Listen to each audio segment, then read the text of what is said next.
vous allez bien. On se retrouve aujourd'hui pour une vidéo revue et ça sera bien sûr, sans grande surprise, une vidéo sur les produits Fenty. Donc je pense que je n'ai pas besoin de m'étaler sur la chose. Le sujet fait assez polémique en ce moment. Voilà, faut savoir que la marque est sortie dans 17 pays je crois en même temps. Donc du coup c'est pour ça qu'il y a un afflux de Fenty sur la sphère YouTube. Je sais que ça peut en saouler certaines et pas d'autres. Moi ça me saoule pas du tout, j'adore regarder ces revues puisque c'est vrai que les produits m'ont assez intriguée. Donc c'est parti, on va en parler tout de suite. Donc il faut savoir que Rihanna a vraiment tapé fort pour le coup. Il faut savoir que pour les fonds de teint il y a 40 ou 41 teintes. C'est vraiment énorme et je trouve que c'est juste magnifique. Les fonds de teint parlent à toutes les femmes comme ils disent. Il y en a pour toutes les carnations, toutes les teintes de peau et c'est assez rare et je trouve ça très dommage d'ailleurs puisque on devrait chacune pouvoir se procurer le fond de teint dans toutes les marques confondues et malheureusement c'est vrai que pour les teintes soit très claires soit très noires, et bien les teintes n'existent pas ou très peu et je trouve ça très dommage. Donc pour le coup Rihanna a vraiment tapé haut et c'est ce que j'aime beaucoup dans cette marque. Ensuite, elle a créé en fait une marque surtout basée sur le teint, puisque pour Rihanna c'est vraiment la base de tout et ça devrait être pareil pour tout le monde. Le teint c'est la base, vraiment la base des bases. Moi je trouve que sans le teint, le maquillage quel qu'il soit ne ressemble à rien, mais quand on a une peau zéro défaut, une peau très bien travaillée, enfin un teint très bien travaillé, voilà, ça fait toute la différence. Donc il y aura des produits plus pour le teint et on va commencer à découvrir les produits ensemble et on va commencer par la base, donc la Pro Filter. Je vais lire en même temps ce qu'ils disent sur les produits. Donc pour la base, donc c'est base retouche instantanée soft matte. Donc ils disent une base de teint matifiante qui réduit l'aspect des pores et lisse la peau pour faciliter l'application du fond de teint tout en offrant un effet retouche instantané. Donc il faut savoir que mon type de peau est sec à très sec. Voilà, j'ai une peau très déshydratée, très sèche. Donc au début je ne m'étais pas arrêtée sur ces produits en fait, au niveau de ces deux produits, parce que je me suis dit que ça allait être pour les... Enfin, ça allait être plutôt pour les peaux grasses et que du coup ça allait m'assécher la peau. Et en voyant des revues, en analysant un peu tous les retours, je me suis dit que finalement peut-être que le produit allait m'aller. Donc je teste avec vous, on va voir si ce produit va m'aller. Les packaging sont juste magnifiques, je vous ferai des close-up. Là c'est un genre de verre mat comme ça avec le bouchon rose poudré, enfin il est juste magnifique. Et c'est parti, on va commencer avec la base. Donc je mets une seule pompe, je vais dégager mes cheveux avec mes oreilles de chat fatiguées et c'est parti. Hop.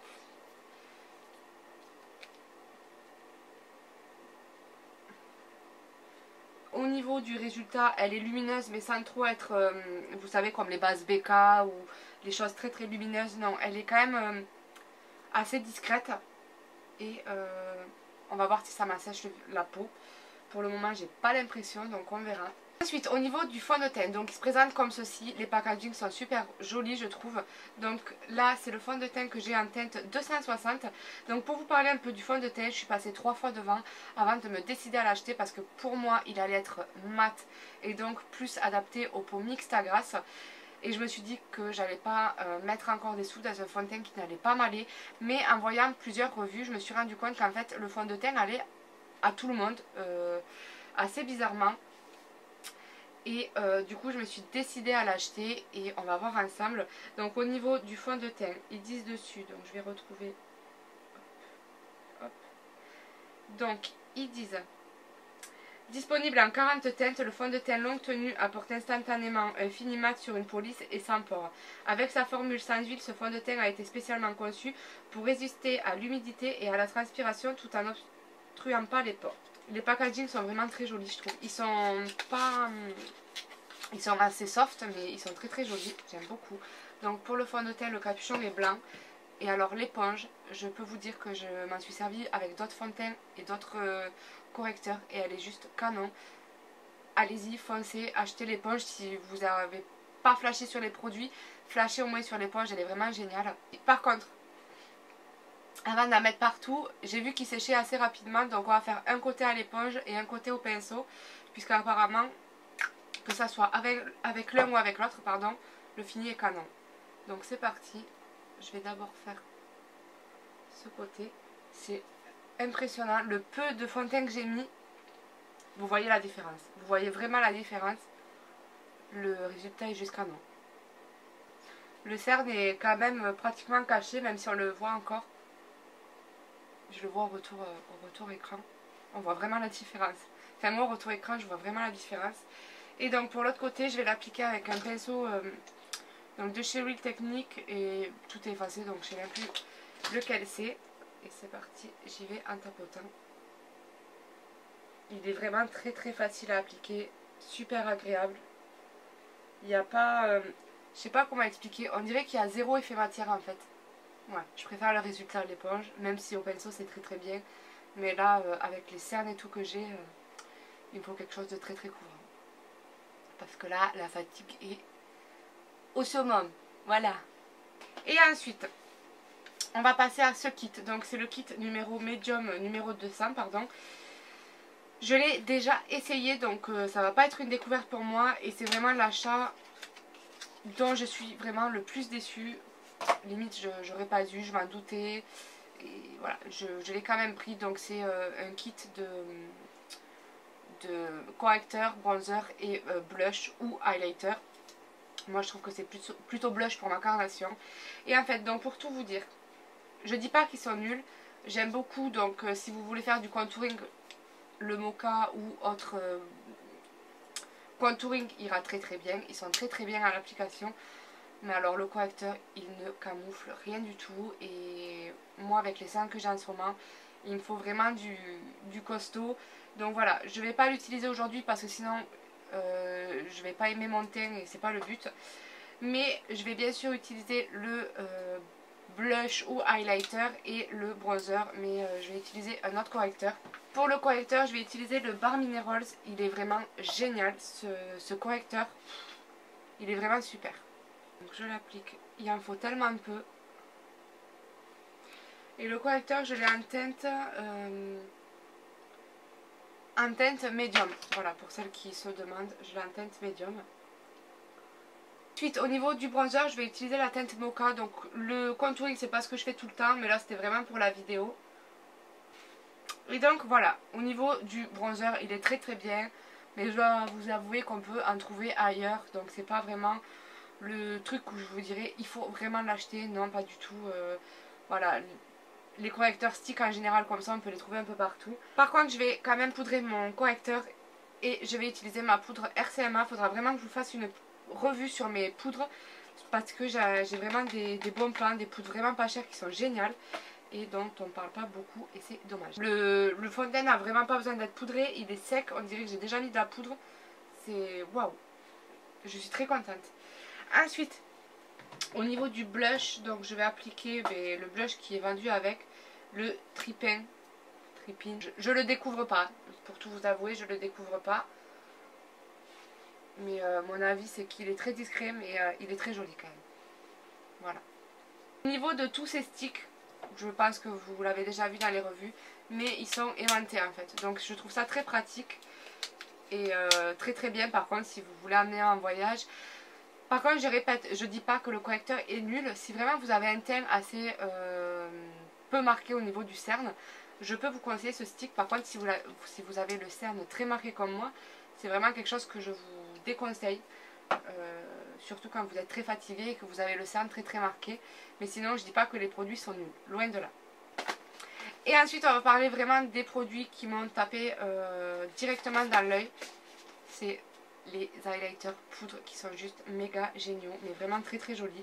Donc pour le coup je vais prendre l'highlighter Girl Next Door et le Chic Freak, voilà, qui se présente comme ceci.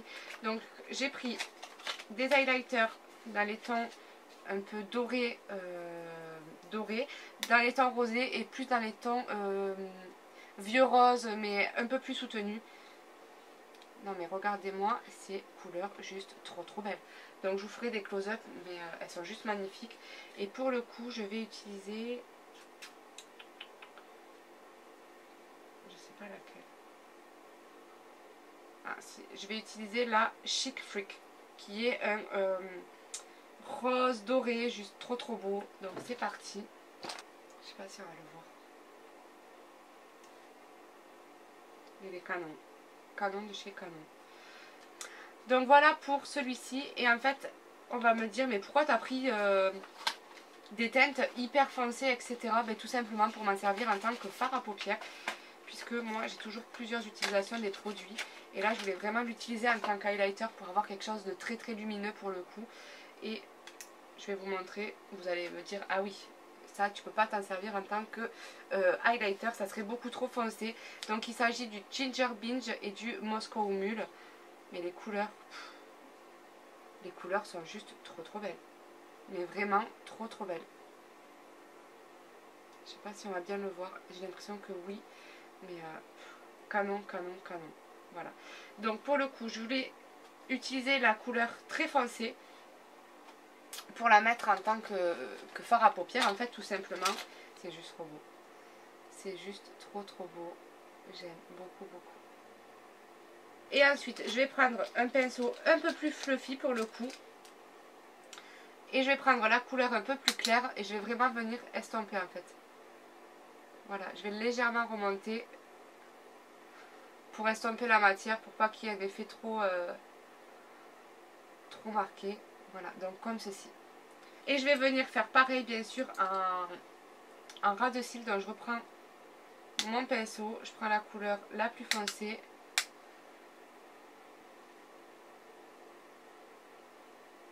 Et je fais comme ceci. Voilà, donc une fois que ça c'est fait, je vais venir reprendre pour le coup la palette donc Ustla Baby et Min Money qui elle est dans les tons vraiment très dorés, très bronze.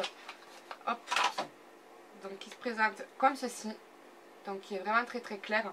Je vais venir prendre un tout petit pinceau, donc je vais prendre un pinceau, comment on dit, un pinceau crayon comme ceci. Et je vais venir prendre la couleur qui est très dorée et je vais venir vraiment la mettre en creux de paupière en fait. Voilà. En coin interne, pardon. Pas en creux de paupière. En coin interne, comme ceci. Et je vais également prendre un autre pinceau fluffy, reprendre la couleur dorée et la mettre vraiment juste en dessous de mon sourcil. Vraiment juste en dessous. J'adore le résultat. J'aime beaucoup. Donc écoutez, mon maquillage est terminé. Je vais passer ma journée tranquille et je vous retrouve un peu en fin de journée pour vous parler du résultat, de l'évolution du fond de teint, des produits en général. Et voilà, donc je vous dis à tout à l'heure. Donc pour le résultat final, on va parler de chaque produit et on va commencer par la base. Donc la base, la Pro Fighter. Donc on est d'accord, il n'y en a qu'une. Si je dois vous en parler, je dirais qu'elle est bien, mais c'est pas quelque chose au niveau des peaux sèches à très sèches à avoir en fait. C'est plus pour le genre de peau qui ont les pores un peu dilatés ou les peaux un peu mixtes pour matifier un peu le teint. Mais sinon les peaux sèches à déshydrater peuvent s'en passer et miser sur une autre base. Mais sinon elle est très bien. Ensuite au niveau du fond de teint, je suis très surprise qu'il soit adapté à tous les types de peau. J'ai vu plein de revues, que ce soit les peaux mixtes, les peaux grasses, les peaux sèches, les peaux déshydratées. Enfin, il convient à vraiment toutes les peaux et c'est vraiment juste le truc révolutionnaire puisque en général les fonds de teint ont toujours tendance à être plus adaptés aux peaux mixtes ou plus adaptés aux peaux sèches. Mais pour le coup, ce fond de teint est adapté à tous les types de peau et c'est vraiment juste wow.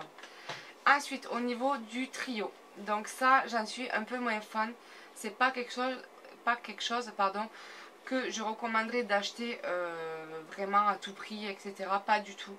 Donc moi j'avais la teinte médium 200, je trouve que le correcteur en fait n'est pas assez, pour ma part, n'est pas assez couvrant en fait. Voilà. Sinon après j'aime beaucoup le mocha et le trépied, mais c'est quelque chose qui n'est pas indispensable en fait. Voilà. Ensuite au niveau, j'avais pris celui-ci aussi, donc c'est le Riddick. C'est une couleur très très rouge, je ne l'ai pas encore testé donc je ne peux pas trop vous en parler, mais je vous en parlerai dans une autre vidéo. Ensuite au niveau des éponges, donc foncé, juste foncé, donc j'étais partie chez Sephora, j'en avais pris une, je m'en étais servie, j'avais adoré et j'en ai racheté une au cas où qu'il n'y en ait plus ou je sais pas, mais elles sont vraiment vraiment super et elles me font beaucoup penser au Beauty Blender et à moins cher, donc du coup c'est le petit bon plan. Et ensuite pour finir on va parler de ces highlighters poudre. Donc ça c'est vraiment si vous hésitez entre plusieurs produits et que vous n'avez pas le budget pour tous les produits mais pour un seul produit ou deux, je vous dirais fond de teint et une palette d'highlighter au moins. C'est vraiment les deux produits dont j'ai vraiment été fan dans la gamme de Rihanna et l'éponge bien sûr. Mais sinon, si vous avez vraiment le budget pour deux produits pour le teint, ça serait le fond de teint et une palette d'highlighter, puisque vraiment les palettes d'highlighter sont vraiment très très bien. Ma petite revue est terminée, j'espère vraiment qu'elle vous aura plu. Je vous fais de gros bisous et je vous retrouve très vite pour de nouvelles vidéos. Ciao ciao!